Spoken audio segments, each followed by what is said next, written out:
After consulting with lawyers, Puff turned himself in. Nigga, you bet it. You better. If you know better, here come Russel Simmons' bitch ass. Ain't you still over there in Dubai? Dodging the Me Too movement, motherfucker.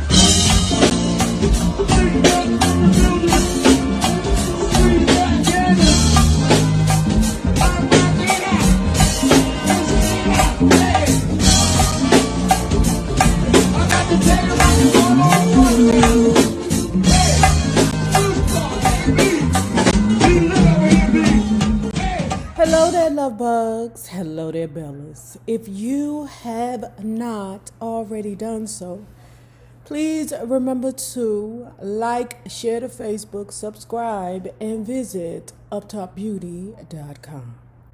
And if you are not already a part of this book club, please hit the Patreon link below and or the join button here on the YouTube.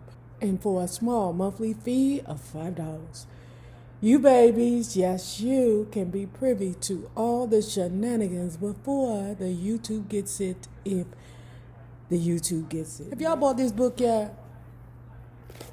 Y'all paying this man for his game? Because you know it is to be sold and not told.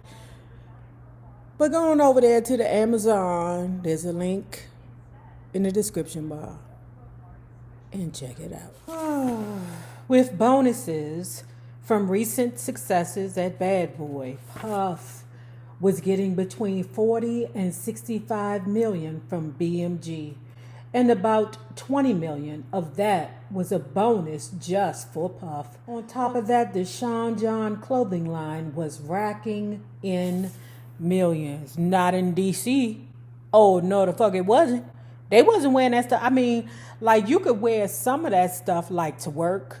The work attire, yes, but in DC, they was like, fuck no. Because he has so little trust in other people, every document involving the company had to be reviewed by him before any action could be taken. And he was too busy to look at anything. Puff would get so wired sometimes. His favorites were weed, ecstasy, and Xanax. He wouldn't realize that he was speeding. Puff, Kim told Newsweek, was getting by on only 2 or 3 hours of sleep and had been doing so for years. Puff started exploiting Mace in the same way that he was exploiting Biggie, forcing the brothers' sound on any artist who would have him. By early 1999, when he was pressuring Mace to complete his second album, he also lent Mace out to over a dozen other record labels at the same time. Mace recorded with Brandy, Jay-Z, Monifa, and almost everything that Bad Boy released. Hell yeah. Puffy needed him. Didn't he do the same damn thing to Biggie? I remember this like it was yesterday. Puff and Nas made a song together, one of the greatest. Okay, but it wasn't great because of Puff. It was great because of Nas. April 1999, Puff had been working with a new artist known as Nas, real name Nasir Jones, a grade school dropout who self-schooled himself by studying mysticism and the Bible, and who learned about Islam from his father, a popular jazz musician. Well, he got that right. I don't know about a new artist in 1999. I don't know about that. While working on a double album to be released by Steve Stout on Interscope, Nas and Puff came up with the idea of a video for a single called Hate Me Now. Puff was so self-absorbed at the time that he started acting like he was an invincible messianic figure. Hype Williams, a successful video director, shot a scene in which Nas and Puff were crucified in the same manner as Jesus. When I seen this video, I was like, oh, these niggas is lunching. It didn't make me hate Nas, but I damn sure was like, oh, that nigga Puff is lunching. Puff of Bama, he up on the cross. Then his family started going to him and saying, please, son, please don't do this. You know, Nas people don't give a shit. The video caused friction between Puff and some of his artists, especially me and Mace. As we sat on the set and watched an early version, Mace had been quietly studying the Bible with Foxy Brown, another up-and-coming artist who was very religious. Wait a minute. Foxy Brown was up and coming in 99. Rap music is the devil, he began telling her after seeing the video. He told her that he was going to abandon hip-hop and start preaching the gospel, and he urged her to do the same. Brown listened but felt that Mace was losing his grip on reality. When Columbia Records gave Puff a copy of the video on April the 11th, he showed it to his mother and to his pastor, the Reverend Hezekiah Walker. You know, the Reverend, why would he even show the Reverend that? You know that's blasphemous. So anyway, they like, son, don't do it, son. Don't do it. It's not right for you to pretend or to act like you to Jesus. Don't do that, son. So he calls up, supposedly, because you know that nigga Puff do be lying. But supposedly,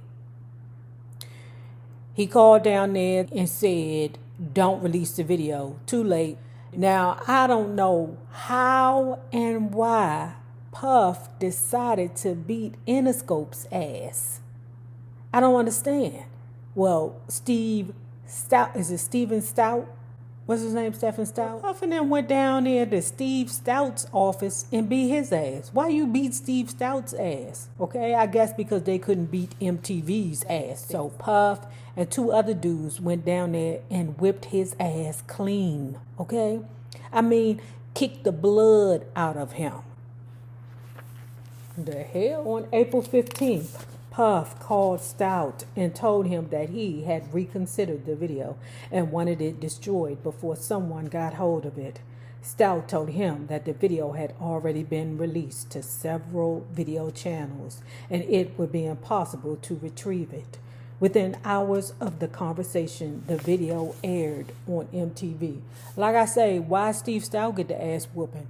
How he know that at the last minute you was going to change your mind, Puffy? He went down there, beat him up.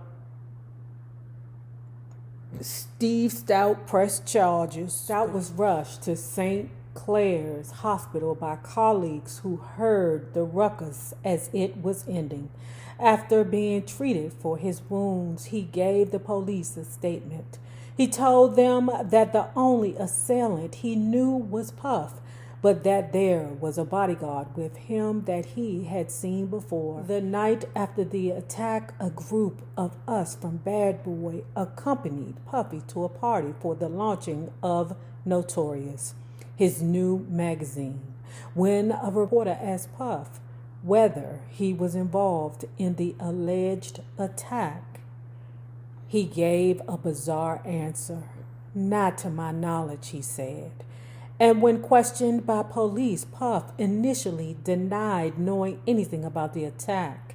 He later told reporters who had gotten wind of the brazen assault that it was probably a case of mistaken identity and that he was innocent. Bullshit, the baker. You know Puffy be lying. That nigga lied. When a reporter mentioned that police had possession of a video from a security camera showing him and several other men entering Universal's building, Puff changed his story. He claimed that he had gone to see Stout and that the two got into a fist fight over the video. After consulting with lawyers, Puff turned himself in. Nigga, you better. You better. If you know better, here come Russel Simmons' bitch ass. Ain't you still over there in Dubai dodging the Me Too movement, motherfucker? Russel Simmons of Def Jam told reporters what everybody around Puff was thinking, including me. He was worried about being on a cross, but he's on a corporate cross now, Simmons said. It's gonna be a costly lesson for him. You got that right. Stout wasn't the only friend who Puff had crossed in recent weeks. Benny Medina, his personal manager, also parted ways with Puff. When asked about the split, a close friend of Medina's said that it takes a lot of work to work with Puffy. Remember when Mark had said earlier that basically when you're dealing with Puff, it's like a war of wits. You not even playing a game, but he's trying to one-up you constantly. Medina was a dude whose life story was the basis of the hit TV series The Fresh Prince of Bel-Air, starring Will Smith. In addition to co-producing the show, he was also a heavyweight in the Warner Brothers music division. Even though Puff and Stout kissed and made up, an internal investigation was launched by BMG. Executives at its headquarters in Germany began questioning why Clive Davis, head of Arista Records, offered someone so unprofessional the $50 million advance that he had given Puff. You know why? Because Puffy was having them parties, and Puff put him in a situation where he had Clive by the balls. Okay? That's why Clive Davis came out as bisexual. All right? Puffy won't have me by the balls. He won't tell everybody that I like BBCs. All right?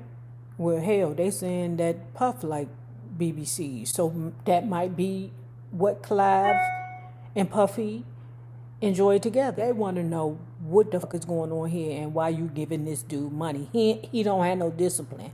But they both, around there looking at BBC. Davis replied that Bad Boy had earned over $130 million in 1998 and that the advance was a good investment. Dave assured BMG that Puff's advisors would keep Puff in check. By the nature of the questioning, however, Davis knew that his days at Arista were numbered. BMG didn't want to be bothered with someone crazy enough to do what Puff did to Stout. But besides that, the company was looking for a reason to fire Davis, the founder of Arista, because he was rumored to be still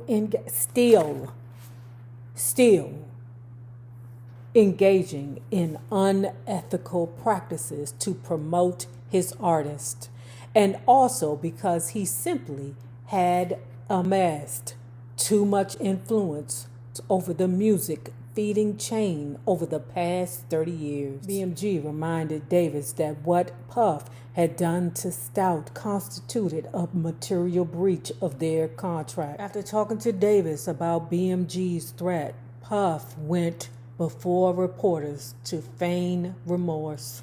"I am embarrassed," Puff said. "That's not me. I disappointed my fans, my family, and I disappointed hip-hop." Once again, Puff had gotten off too easily. Each time he got in trouble, hotshot lawyers got him off the hook. Bill Costner got him off the hook in 1991 when the kids got trampled to death, when he could have been charged with involuntary manslaughter.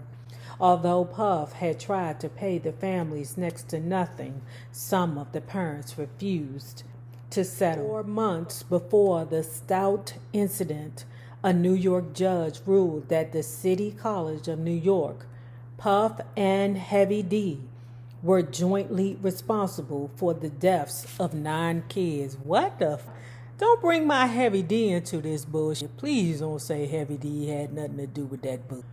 Please don't tell me that. God damn. The biggest setback by far, however, was the end of his friendship with Kirk Burroughs, co-founder of Bad Boy Entertainment.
Yes, he